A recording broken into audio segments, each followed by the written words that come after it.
ривқо, кори дастӣ.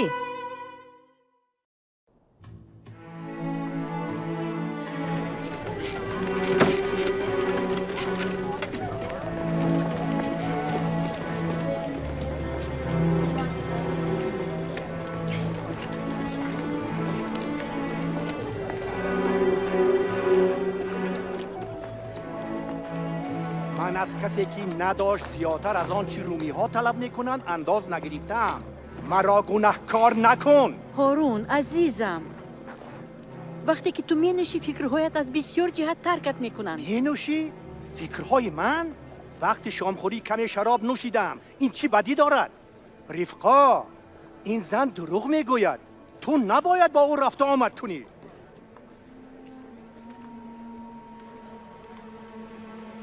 نه حالا.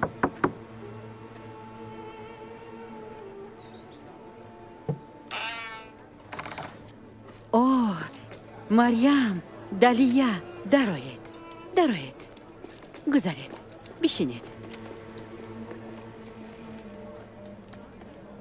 بگو مادرت چی خیل؟ ریفقا، طاقتم نماند و من... شما اینجا چی کار میکنید؟ موسی برای حل نمودن این مسئله های انداز دخترش را فرستاد؟ وای ترسو است.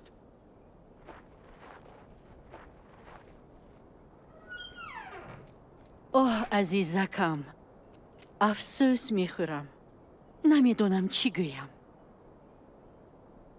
شوهرم امروز به خود نیست. هیچ گپ نی.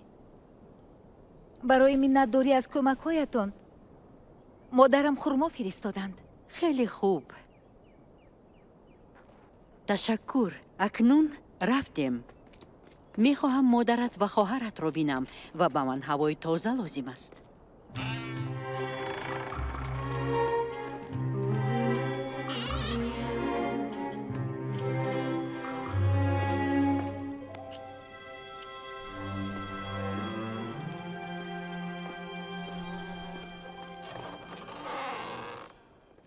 خالای ریفقو،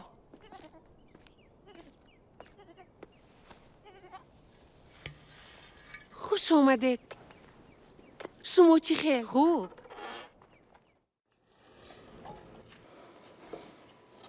امروز حال مادرت چی خیل؟ خیلی بهتر است. او به نزد امیره برای دیدن کودکانی بیمار رفته بود. چی خیل به او مانند است؟ خودش نوکک با پاخ است و الکی به دیگران یاری میدهد. باوری دارم این از دلسوزی است. بله. خودت چی خیل؟ سارا جان، شاید خسته شده ای. نگاه و بینی مادر و کارهای روزگار. روزهای آخر خیلی مانده شده.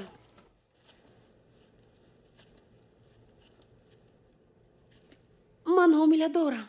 باز هم.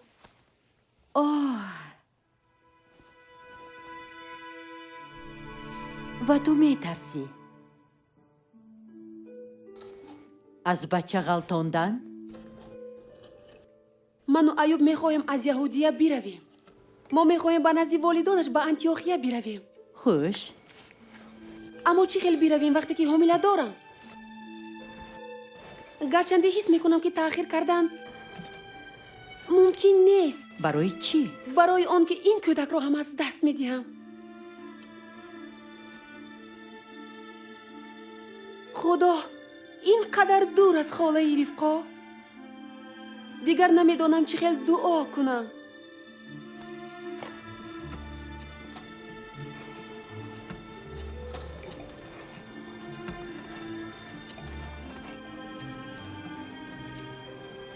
وقت‌های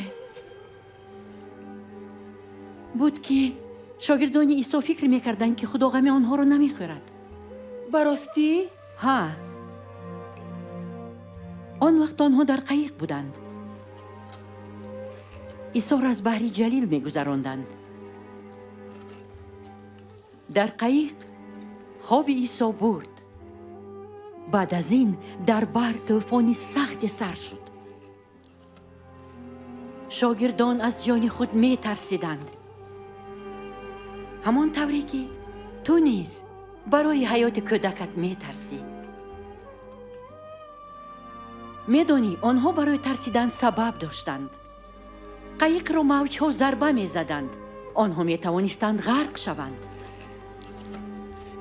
برای همین عیسی را بیدار کردند و به او گفتند ای استاد، ما غرق می شویم ولی تو پروایی نداری. او برخاست و باد و موجها را آرام کرده به احتیاجات و خواهش آنها جواب داد. بعد از این وی آنها را شرم داراند. او با آنها گفت ایمان شما کجاست؟ آیا وقتی که شاگردان عیسی را بیدار کرده از خوف آگاه نمودند ناحق بودند؟ من چنین فکر نمی کنم. نه. مشکلی در آن بود که آنها به غمخواری و قابلیتی به آنها یاری دادن او شبهه کردند.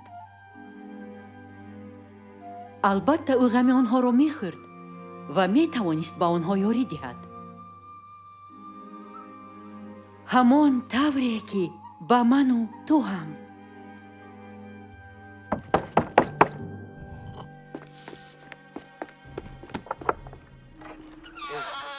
سنگتراش موسی همین جاست. نه، پدری من است. او را برای برقرار نمودن بیرون دعوت میکنند. وی باید به آنجا برود.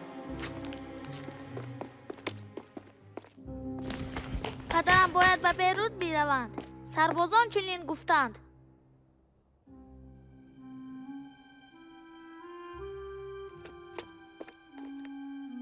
باید به پدرم بگویم. رفتیم نو.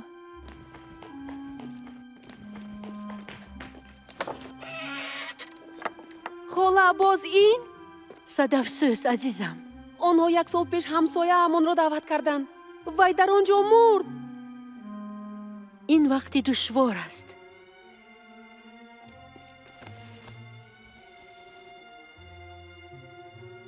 از حد گذراندند. خاله بگویید خدا کجاست؟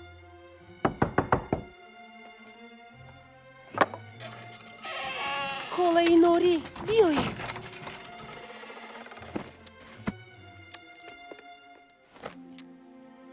از نزد خانه‌تان می‌گذشتم. سربازان را دیدم. آنها چی می‌خواهند؟ دعوتنامه آوردند. پدرم باید به بیروت برود. بیروت؟ ای وای، این چی بدبختی، چی بدبختی. افسوس که یوشا اینجا نیست. افسوس میخورم ناری.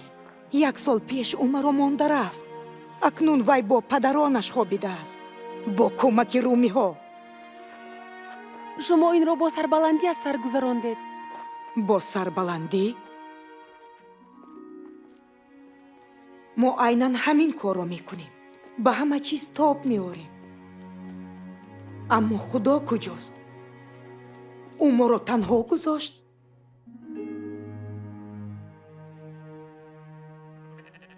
به اینجا نه. رفتیم. در چنین لحظه ها ما فکر میکنیم که خدا ما را تنها گذاشته است. ولی او با ما نگاه میکند. مخصوصاً در وقت دشواری ها. او ما را دوست می‌دارد. وی می‌خواهد که ما از محبتش لذت ببریم. به اندیشه او ما اعضای عائله او هستیم. باغ عدن را در یاد دارید؟ خدا آدم را به صورت خود آفرید. خدا، آدم و حوا در باغ بهشت بودند. او با آنها معاشرت می‌کرد. پس از بی‌اطاعتی بین آنها و خداوند مانعه پیدا شد.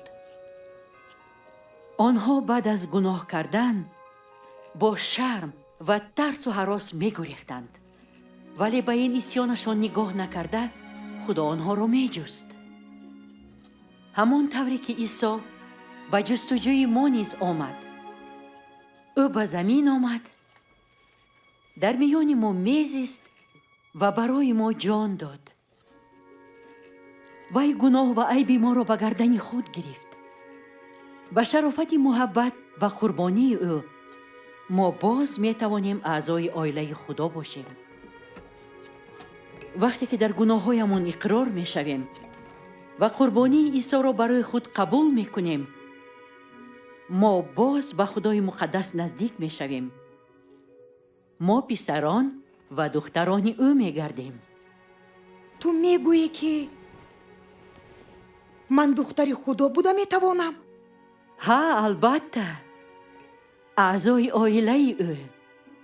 барои ба оилаи худо дохил шудан бояд муқаддас бошем. ман ба монанди исо нестам ва ҳам комил нестам. ман ҳам. баъзан мо вонамуд мекунем ки муқаддас ҳастем, вале ман ҷавон нестам ки чунин вонамуд кунам. дар байни мо одамони хуб нестанд.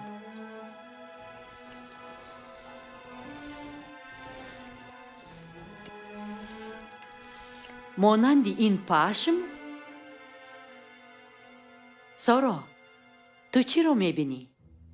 пашми чиркинро ки пур аз хасу хошок аст. вай чиркин аст, аммо аз они ман чиркинтар. гӯсфанди ман чирки бештаре пайдо кардааст, то ки маро ба танг овард. онҳо медонанд ки ман зани пир ҳастам ва шавҳар надорам.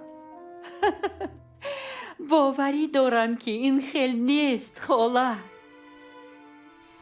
бигӯ, соро, ту аз ин пашм чӣ мекунӣ? чӣ нақшае дорӣ? барои худо мо аюб курупа мебофам ва мо онро бо худ ба антиохия мебарем. оё ин хуб нест?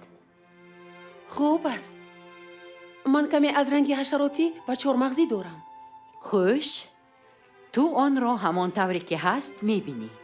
чиркин.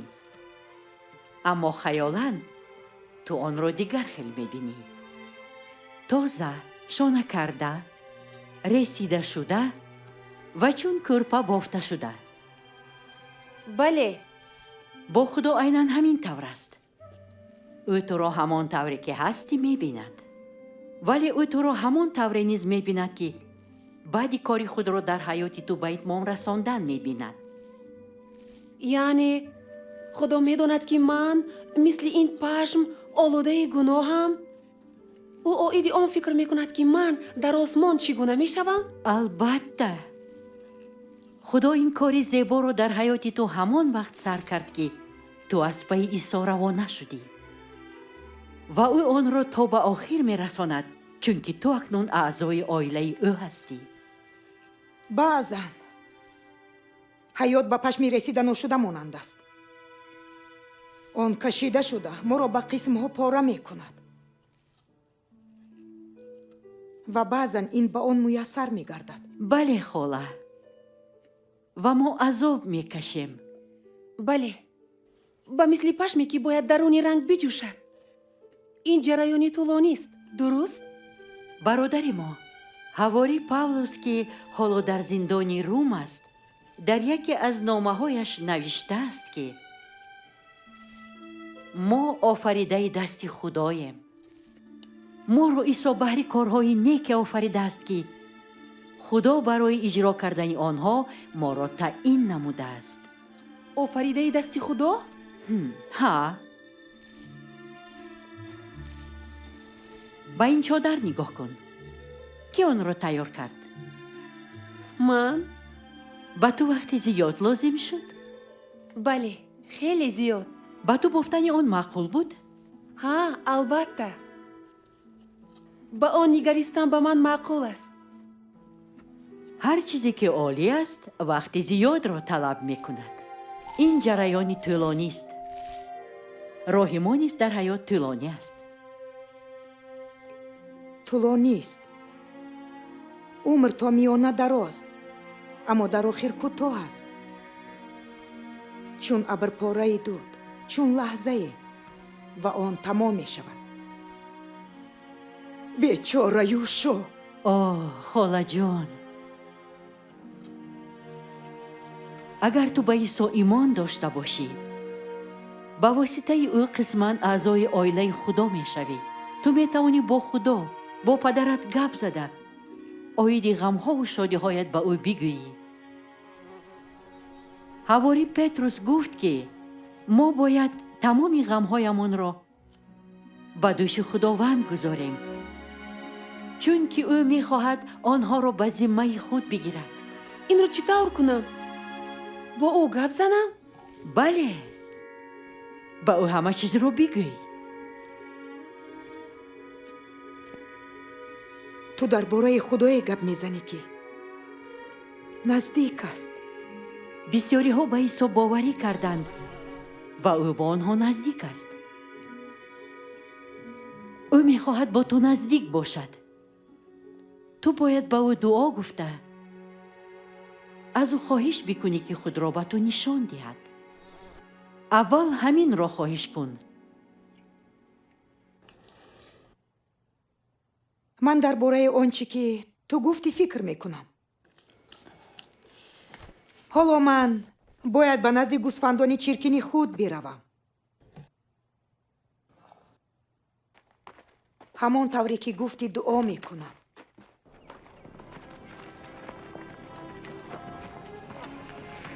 падар, духтарам марьям, сарбозони румӣ инро оварданд.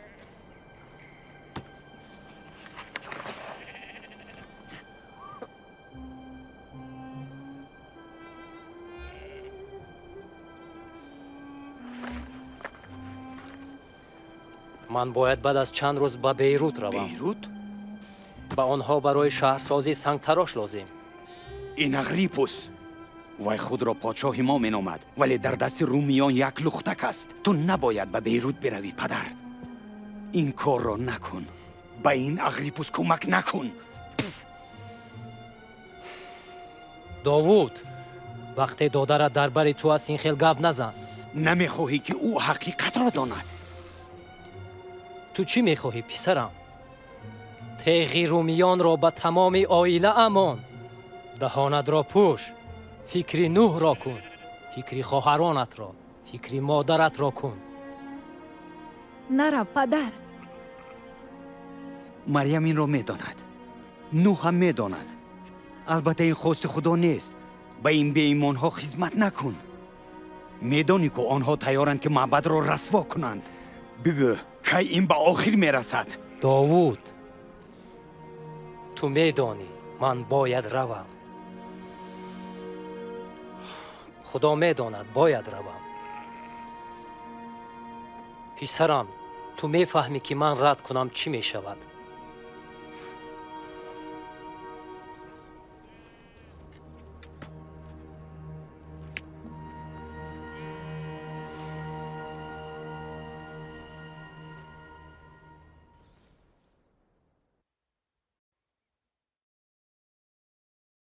кадоме аз қаҳрамонҳо ба шумо ё ба наздиконатон монанд аст?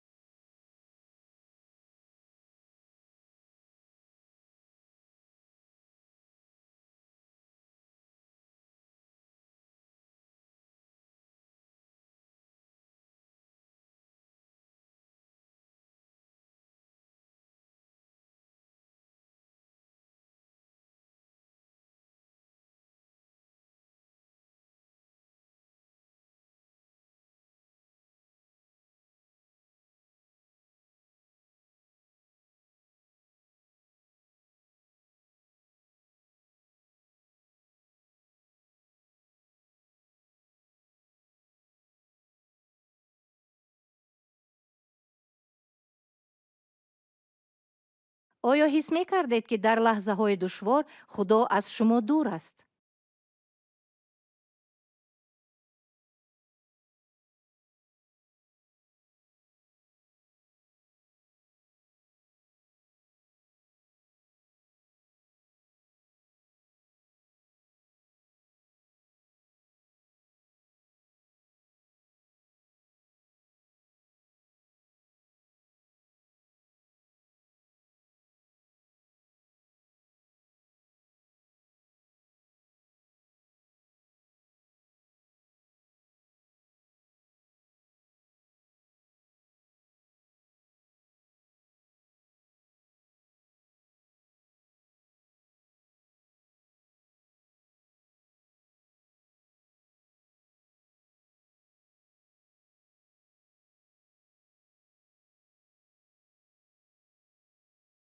ба шумо воқеае ки бо исо дар баҳр рӯй дода буд оиди душвориҳо чӣ мегӯяд?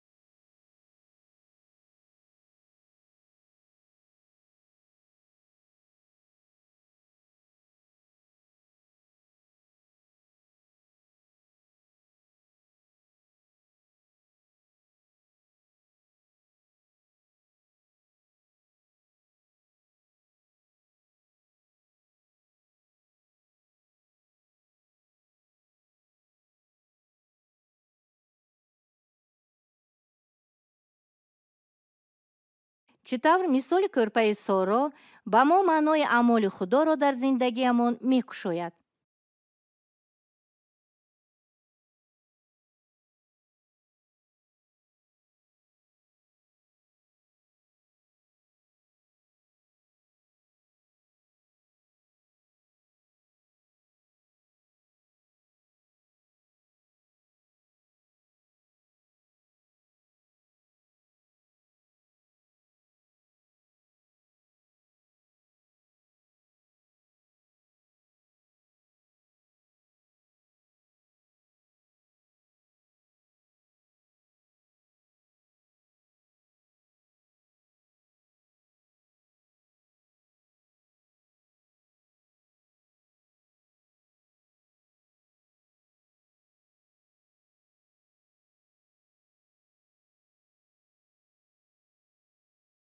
духтари худо будан чӣ маъно дорад?